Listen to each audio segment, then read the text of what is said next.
अस्सलाम वालेकुम दोस्तों, उम्मीद आहे तव्हां सभु ख़ुशि हूंदो। दोस्तों, असां फ्रैक्शन जे टॉपिक्स ते डिस्कशन करे रहिया आहियूं ऐं 2 वीडियोज़ मां अपलोड करे चुको आहियां ऐं हीअ टियों वीडियो आहे फ्रैक्शन जे टॉपिक ते। पोएं वीडियो में असां फ्रैक्शन जा 3 क़िस्म पढ़ियासीं: प्रॉपर फ्रैक्शन, इम्प्रॉपर ऐं mixed fraction.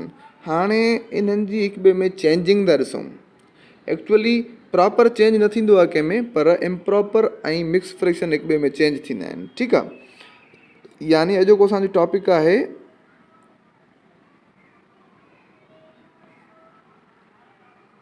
improper to mixed fraction and vice versa। यानी वाइस वर्सा मतिलबु आहे पहिरियां असां इम्प्रॉपर खे मिक्स फ्रैक्शन में चेंज करणु सिखंदासीं, वरी मिक्स फ्रैक्शन खे इम्प्रॉपर में चेंज करणु सिखंदासीं। ठीकु आहे, सो हलूं था चेंज करणु। त तव्हांखे मां सेखारियां त चेंज कीअं कबो। लेट सपोज़ असांखे मिलियल आहे हिकिड़ी इम्प्रॉपर फ्रैक्शन 11/3।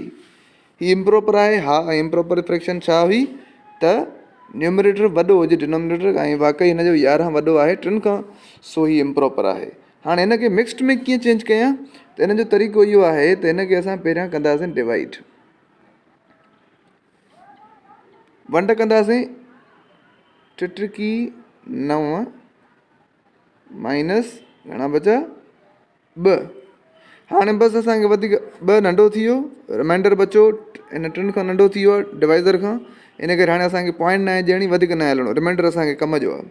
त हाणे हीअ सॼी जो सॼी मिक्स्ड फ्रैक्शन में कीअं थी वेंदी, असांजो जेको अपान वारो नंबर हूंदो आहे इहो हिते बि साॻियो रहंदो मिक्स्ड में। ठीकु आहे, ऐं जेको रिमाइंडर आहे उहो हलियो वेंदो आहे मथे न्यूमरेटर थी, ऐं जेको असांजो क्वेश्चन यानी जेको जवाबु आयो आहे उहो असांजो होल नंबर थी वेंदो आहे, ऐं इहो ई असांजो जवाबु आहे 3 होल 2/3। हिन फ्रैक्शन खे जॾहिं मिक्स्ड में कयोसीं त हीउ जवाबु आयो। सम्झ में आयो कीअं? हिन जो हिकिड़ो सिंपल फॉर्मूलो बि आहे, तव्हांखे मां उहो हिते लिखाए छॾियां। त जॾहिं बि तव्हां हिन खे चेंज कंदव त तव्हां पहिरियों लिखंदव क्वेश्चन जेको जवाबु हूंदो आहे, रिमाइंडर अपॉन डिनोमिनेटर। जेको बि तव्हां जवाबु ईंदो उन में तव्हां क्वेश्चन ॾिसंदव। क्वेश्चन छा हुयो असांजो? 3 हुयो, इन करे मां पहिरियों 3 रखियो आहे। रिमाइंडर घणो हुयो? 2 हुयो, भले तव्हां पोइ हिते वीडियो करे ॾिसो 2 हुयो।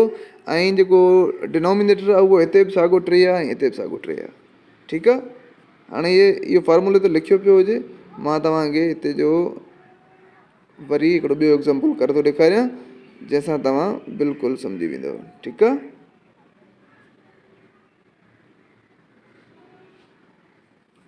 ठीकु। हाणे जेकॾहिं मां चवां 9/2 खे मिक्स्ड करे ॾेखारियो त पोइ तव्हां चवंदव त 9/2 खे पहिरियां असां डिवाइड कंदासीं। 4 ॾूं 8 माइनस 1 बचो। हाणे पहिरियों छा ईंदो असांजो? हे मिक्स फ्रैक्शन जो फॉर्मूलो आहे हिकिड़ो। ठीकु, पहिरियों छा ईंदो? क्वेश्चन असांजो छा आहे? 4। ठीकु, पोइ मथां छा आहे?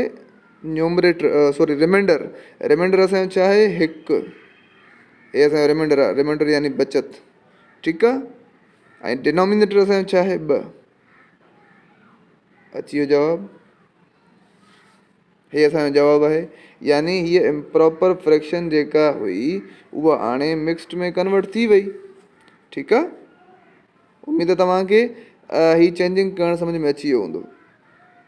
जेकॾहिं अञा बि न आयो आहे कुझु सम्झ में, तव्हां कमेंट में लिखो, ऐं त पोइ मां तव्हांखे उते वरी सम्झाईंदुमि, पेपर ते करे वरी तव्हां ॾे मां मोकिलींदुमि। ठीकु आहे, हाणे असां हिन जो ॿियो हिसो था पढ़ूं। छा?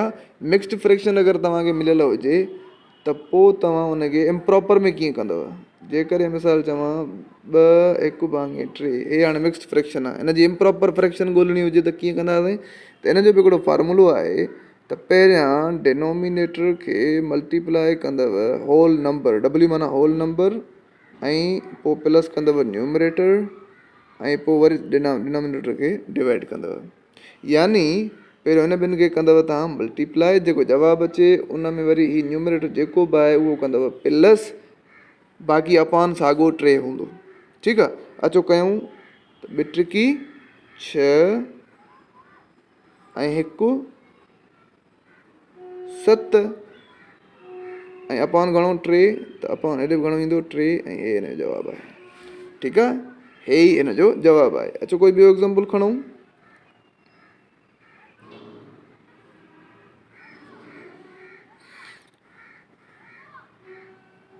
5 7 भाङे 6।